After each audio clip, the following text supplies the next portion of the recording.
తల పోసుకుని మళ్ళీ రా మందులు ఇస్తానని అన్నారు అన్నారు.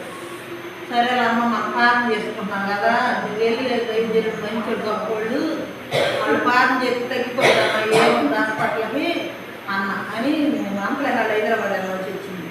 ఇక్కడ ఆశీర్వాదం ఎత్తుకెళ్ళి మంచినీళ్ళు వేసుకుని టీ కొడుతున్నాను పట్ట నేను రాస్తామా నీకు దేవుడు తగ్గిస్తాడు నేను వాళ్ళు ఈ ఆశీర్వాదం ఎత్తుకెళ్ళి ఎంతోమంది రోజులు బాగుపడుతున్నారు కదా, నేను దేవుడు బాగు చేస్తాడమ్మా ఇదే రాస్తాను చెప్పి మా వాళ్ళకి చెప్పి మళ్ళీ మా కూతురు కూడా మళ్ళీ పాటలు రెండు పక్కన డబ్బులు తీసుకొచ్చి పాటలు చేసుకున్నాను చెప్పి ఎత్తుకెళ్ళాక మంచినీళ్ళు వేసుకుని తాగి మరి మొక్క నేను రాసుకుంటా పడుకునే లేదు ఏం లేదు బాగుందంట.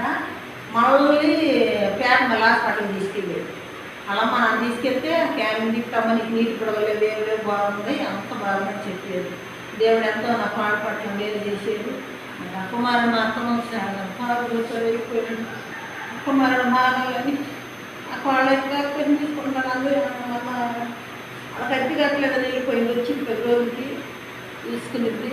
నా కుమారుడు కూడా మారాలేనమ్మా నేను ఎంతో దేవుడు ఉపాసాలు నా కొడుకును కలుపుకున్నాను కానీ ఎంత దుఃఖ పెడుతున్నాడు నా కుమారుడు మీరు అందరూ పాలే నా సోదరు సాధించారు. నా కుమారుడు మారాలని మీరు అందరూ సొంత పాలు చేయాలి.